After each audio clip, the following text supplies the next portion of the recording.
Hello friends, so how are you all? I hope you all are doing good and staying safe at home. So friends, आज और एक नया video के साथ मैं आप सभी के बीच में आई हूँ। सो फ्रेंड्स, बहुत दिनों से मैंने वीडियो भी नहीं बनाया है क्योंकि मेरा कुछ बिजी शेड्यूल की वजह से मैं वीडियो नहीं बना पा रही हूँ। सो आज का जो वीडियो है फर्स्ट मैं वो स्टार्ट करती हूँ। हमारा जो नौजवान शहीद हुए हैं अपने देश की सुरक्षा करते करते, उसको मेरे दिल से शत शत नमन। और उसका जो बलिदान है हमारे जो कम्युनिटी के लिए वो खाली नहीं जाएगा। और ये मैं सभी को बोलना चाहती हूँ, सभी कम्युनिटी को बोलना चाहती हूँ, ये जो पीएलए का हमारा जो भाई शहीद हुए हैं, मतलब ये किस वजह से हुए हैं। हमारा सिस्टम अगर स्ट्रॉन्ग होते, जो सेंट्रल फोर्सेस का जो उन लोगों का ड्यूटी है वो अच्छे से करते, तो ये दिन हम लोगों को देखना नहीं पड़ता। आज कितने नौजवान ने अपने जान को हथेली में रख के जंगल जंगल भटक के अपने मातृभूमि की सेवा के लिए दर दर ठोकरें खा रहे हैं। और वहाँ पे भी बहुत सारे जो हमारे इंटेलिजेंट एजेंसियाँ और जो रिटायर्ड आर्मी ऑफिसर लोग हमारे जो ये जो वॉलंटियर्स के बारे में कुछ भी अच्छा नहीं बोलते हैं मीडिया में आके। तो ये बहुत ही दुखदाई, मतलब एक मतलब क्या बोलूँ, इन लोगों का सोच इतनी घटिया, मतलब बयां नहीं कर सकते। क्योंकि जो उन लोगों को हमारे देश के लिए करना चाहिए, उन लोगों को अपने जो ड्यूटी वगैरह तो उन लोगों को मालूम नहीं है क्या क्या करना है। पर हम लोग तो अपने देश को बचाना है, अपने जगह को बचाना है, इसलिए कई कई ने तो अपने माँ बहन भाई सब कुछ छोड़ के हाथ में हथियार उठा के इन कुकी टेररिस्ट के खिलाफ लड़ने के लिए अपने अपने घर से निकल पड़े। पर आज उन लोगों ने अपने ही जान को हथेली में रख के उन लोगों से लड़ाई की और बहुत सारे दुश्मनों को भी मार गिराया। और वो आज ऐसे दुनिया में वो चल पड़े जहाँ से वो कभी लौट के नहीं आएगा। ये सोच के दुख भी होता है कि मतलब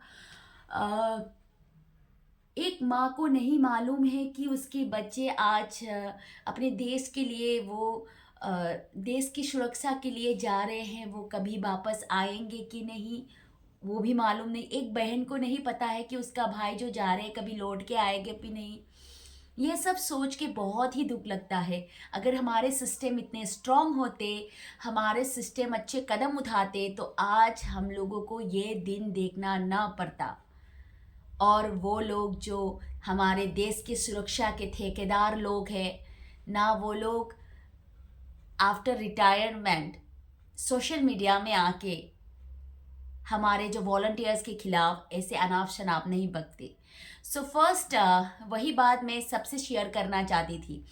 तो फर्स्ट ये बात तो है, देन आफ्टर दैट उसके बाद ये वीडियो थोड़ा देख लेते हैं और इसके डिस्कशन में हम लोग आते हैं। Okay friends, so let's have a look this video first. तो लो का ये है कि आप किसको मानेंगे। वहां तो ऐसा चल रहा है कि अगर कोई भी सिक्योरिटी फोर्स है, आज उसने मैती कम्युनिटी पे अटैक हुआ और वहां उसने कुकी को रोक दिया, तो देन सिक्योरिटी फोर्सेस और administrative powers their stakeholders become Meitei supporters. अगर कुकी के ऊपर अटैक हो रहा था, मैती ने किया था और सिक्योरिटी फोर्सेस ने उसको रोक दिया, तो मैती गाइज विल से कि now security forces and administrative have become Kuki में सपोर्टर्स। तो ये तो चलता रहेगा।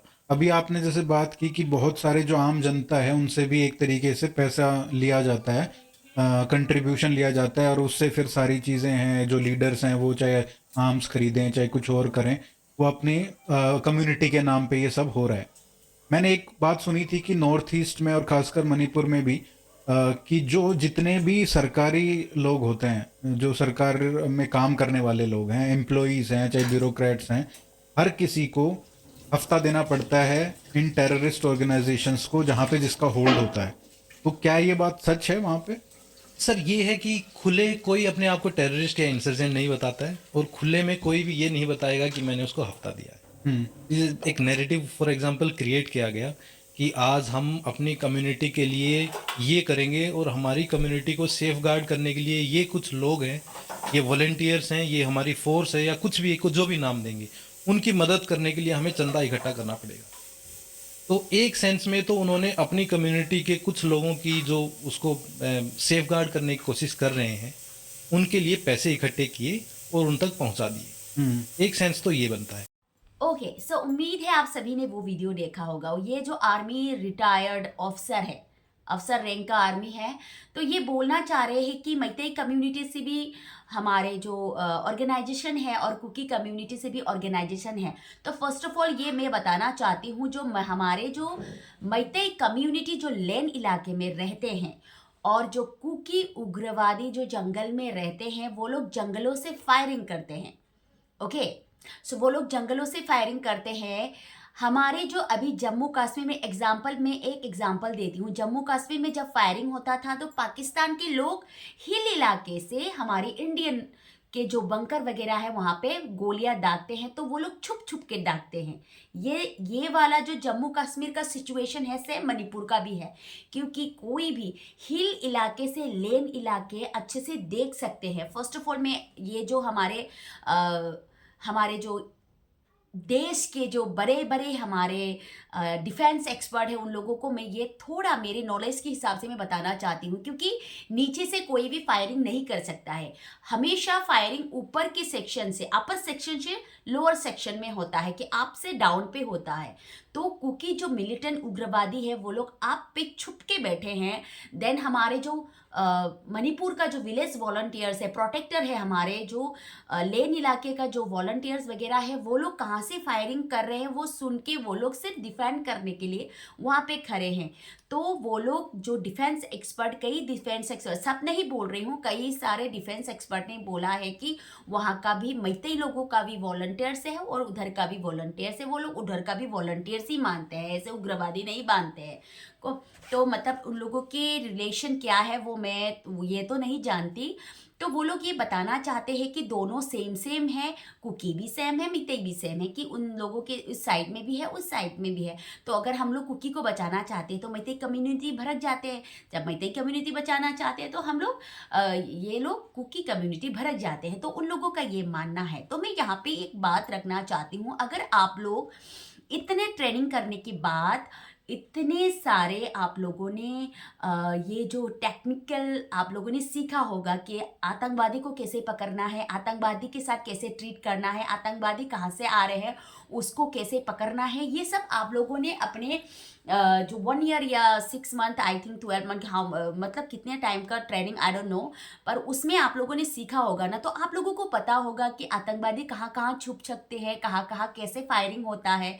तो इतने सारे आप लोगों ने इतने सारे ट्रेन होने के बावजूद भी आप लोग एक ये जो इतने छोटे से स्टेट का प्रोटेक्ट क्यों नहीं कर पाए?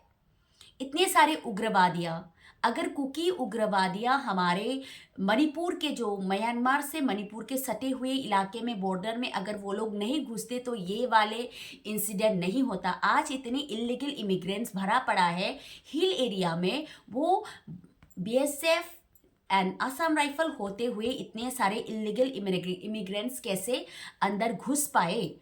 और आप लोग वहाँ पे स्टूडियो में बैठ के आप लोग वो उसका एक्सप्लेनेशन करने से कुछ हासिल नहीं होगा। उंगली आप लोगों पे उठेगी, क्योंकि इतने सारे आप लोगों का border security forces and Assam rifle तैनात होने के बावजूद भी इतने सारे ड्रग्स का और ये हथियार का और जो मिलिटेंट्स का जो घुस रहे हैं मणिपुर में। मणिपुर एक इंडिया का हिस्सा है, वो अभी तक मतलब इंडिया के बाहर के कंट्री का नहीं है। तो आप लोग उसको मतलब प्रोटेक्ट क्यों नहीं कर पाए? अगर आप लोग अच्छे से प्रोटेक्ट करते, आप लोग अच्छे से डिफेंड करते, आप लोग अच्छे से वहाँ के जो सिटीजन हैं उसके रक्षा करते, तो आज हर एक घर के नौजवान अपनी माँओं के साथ खाना खा रहे होते, अपने माँओं के साथ, अपनी बहनों के साथ, अपने भाइयों के साथ खुशियाँ मना रहे होते। पर आप लोगों को अपनी ड्यूटी तो करनी नहीं है, दूसरों पे लांछन लगाने के लिए आप लोग मतलब हो गए हैं। और आप लोगों को वो जो टेररिस्ट जो इलीगल इमिग्रेंट के साथ कोई आप लोग का दुश्मनी नहीं है, आप लोग उल्टा उन लोगों की तारीफ करते रहते हैं, उल्टा उन लोगों की तारीफ करते रहते हैं। Okay, so first of all आप लोगों को फाइंड आउट करना चाहिए कि ये हथियार कहाँ से आए, इतने सारे स्ट्रॉन्ग मॉडर्न हथियार कहाँ से आ रहे हैं, और इतने सारे इलीगल इमिग्रेंट्स कैसे घुस गए मणिपुर के अंदर हिल इलाके में। तो ये सब भी आप लोग प्लीज़, अगर आप लोग सच्चाई के लिए लड़ रहे हैं, आप लोग असल में एक बहुत ये सच्चाई के रास्ते में चलते हैं, तो प्लीज़ ये सब भी फोकस कीजिए कि मणिपुर के हिल इलाके में इतने सारे इलीगल इमिग्रेंट्स कैसे आए, और वहाँ पे पॉपी कल्टीवेशन कैसे हुए, और वहाँ का जो कुकी लोग के पास इतने सारे मॉडर्न हथियार कहाँ से आए, ये सब भी आप लोग प्लीज़ हमारे सोशल मीडिया साइट पे रखने के लिए कोशिश कीजिए। ओके, सिर्फ मैतई कम्युनिटी का ऑर्गेनाइजेशनों पे लांछन लगाने से आप लोगों का जो गलतियां छुप नहीं जाएंगे। तो इसलिए जितने भी जो हिल इलाके में जो हो रहे हैं ना गंदगी, उसको फर्स्ट ऑफ ऑल आप लोगों को साफ करने की बहुत ज़रूरत है। उंगली उठाते मत रहना, आप लोग प्लीज़ साफ करने की कोशिश कीजिए कि ये सिचुएशन जो ये कॉन्फ्लिक्ट जो हो रहा है, इसको कैसे हम लोग सोल्यूशन इसको अच्छे से लाया जाए, ये आप लोग सोचिए, क्योंकि ये आप लोगों का ड्यूटी है, ना कि आप लोगों को सोशल मीडिया में ये डिस्कशन करने के लिए नहीं रखा गया है। आप लोग ये सब सोल्यूशन निकालने के लिए आप लोगों को भारत सरकार मोटे रकम देते हैं कि ये सब सिचुएशनों से कैसे निपटा जाता है, इसके लिए आप लोगों को रखा गया है। तो आप लोगों के इतने सारे तैनाती के बावजूद भी मणिपुर का जो हिल एरिया है आज ऐसे सिचुएशन में है कि वहाँ पे कुकी टेररिस्ट से भरा पड़ा है, और वहाँ पे इलीगल इमिग्रेंट्स भरा पड़ा है, और वहाँ पे पॉपी कल्टीवेशन, ड्रग्स, स्मगलिंग सब भरा पड़ा है। तो ये जो क्वेश्चन उंगली किसके ऊपर जाएगा, तो इसके ऊपर भी आप लोगों को सोचना चाहिए। ओके, सो फ्रेंड्स, ये तो हो गया, और नेक्स्ट एक वीडियो में आप सभी को दिखाती हूँ। तो let's have a look this video first, after that इसके बाद में यहाँ पे आती हूँ। Era apa na tsahi yong le nang ma epai ni hi se dai ko le deng sin dong nang man hi agam ma khang pom pi sin dong nang man hi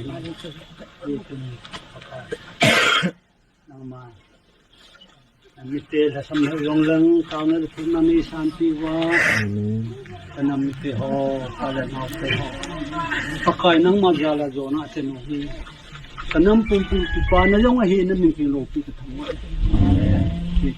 thang pathen na ma kanam chu wa mung gi choi sang in lo me le te nei nu si na ho ama ho yum na so en ta ta wa ho pakai lo si tim ka pathen nang ma di search sa te yung chu na lung sen na ngai lun nang ma na su mil te ngo le agate din। Okay, उम्मीद है आप सभी ने वो video देखा होगा। सो वो video में देखो, अभी जो वार जो चल रहा है, बहुत कुछ पिछले कुछ दिनों से बहुत सारे वार चल रहा है, उसमें तो कुकी 30 आई थिंक 30 के ऊपर चले गए हैं कूलैंड वो लोग। मतलब अभी फायरिंग में बहुत सारे कुकी मिलिटेंट्स मतलब मरने का खबर आ रहा है, और अभी जो वहाँ पे दिखा रहे हैं कुकी सारे जो मिलिटेंट्स वगैरह हैं वो लोग प्रे कर रहे हैं अपनी जान की सुरक्षा के लिए, जीसस पे वो लोग प्रे कर रहे हैं। तो ये नौबत आन पड़ी। कुछ दिनों पहले मैंने एक वीडियो देखा था, वहाँ पे कुकी मिलिटेंट्स सब अपने वो क्या है मतलब चूहे खाने का वीडियो दिखा रहे थे कि वो चूहे खाने से कितना स्ट्रांग होता है। वो जो कच्चा चूहा कौन खाता है, कच्चा चूहा कौन खाता है? वो जो वहाँ का जो कुकी मिलिटेंट्स लोग एक एक छोटा छोटा जो चूहे का बेबी चूहे का बच्चे जो है वो लोग पकड़ के जिंदा खा रहे हैं। तो इतना मतलब अनहाइजीनिक, मतलब मुझे देखते ही मुझे वॉमिटिंग आ गया। तो आफ्टर दैट अभी जो ये वीडियो दिखा रहा है कि अभी वो लोग सब प्रे कर रहे हैं कि हमारी जान मतलब कि जैसे भी करके हम लोग को ना प्लीज़ गॉड बचा ले, हम लोग बहुत दुविधा में हैं, प्लीज़ बचा ले, ऐसे करके प्रे कर रहे हैं ऐसा लग रहा है। पर उन लोगों का लैंग्वेज तो मुझे समझ में नहीं आता है, दैट्स वाई उन लोगों के इमोशन के हिसाब से ऐसा लग रहा है कि वो लोग प्रे कर रहे हैं भगवान से कि उन लोगों की जान को कुछ ना हो और वो लोग जितने भी गंदगी फैलाना चाहते हैं वो फैला सके, इसलिए वो लोग शायद भगवान को प्रे कर रहे हैं। तो मेरा ये बोलना है कि ये करने से पहले ना आप लोग प्रे वे मत कीजिए प्लीज़। अपने घर आंगन में, अपने जो म्यांमार में आप लोग जाके ना वहीं पे ही प्रे कर लो। और मणिपुर में जो पहाड़ी इलाके में आप लोग, जो बॉर्डर इलाके में जो आप लोग गंदगी फैला के हमारे जो मैते के नौजवानों के ऊपर इतने मतलब आप लोग वो कर रहे हैं ना, प्लीज़ आप लोग अपने अपने घर को लौट जाओ और वे जो कॉन्फ्लिक्ट है ना यहीं पे ख़त्म कर दो प्लीज़। सो यही मैं बोलना था। और जो जितने भी चूहे खाने हैं, चूहे खाइए या चूहे की माँ खाइए, चूहे की बच्चे खाइए, प्लीज़ अपने म्यांमार में जाके ये सब खा के ना वहाँ पे ही गंदगी फैलाइए। यही बोलना था मुझे आज की वीडियो में। सो फ्रेंड्स आज के लिए इतना ही। सो मिलते हैं मेरे अगले नेक्स्ट वीडियो में। सो फ्रेंड्स अगर आप लोगों को मेरा वीडियो पसंद आया तो प्लीज़ लाइक एंड सब्सक्राइब कर देना। सो फ्रेंड्स आज के लिए इतना ही। So take care and bye bye.